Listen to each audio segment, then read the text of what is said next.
2. Ah, ang galing ah. So, nakita mo pera ko, 1, 2.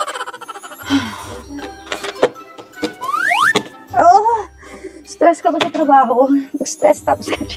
Mangungutang ka. Kung lumabas ka, makikita mo doon meron parang tomboy. Ang ganda ng pautang niya, 5'6". Mangungutang ka. Mangungutang daw. Ba't ka mangungutang? Pang business ko ng tatay ko. Magkano gusto mong utangin? 500,000 po. 500. Ang laki naman. Ano ba business ng tatay mo? Buy and sell. Buy and sell. Ay, wag na lang. So, paano ba daw to? Hindi ko to alam, mangungutang daw siya. Tatawag sa taas. Sino taas? Si Lord? Tumawag ka kay Lord. Okay, tatawag daw sa taas. Hello, marketing, yes. Ah, wala pa pala. Di ba pala nag-ring excite? Hello, yes. May mangungutang daw dito, pero... Tingin ko di mo babayad to.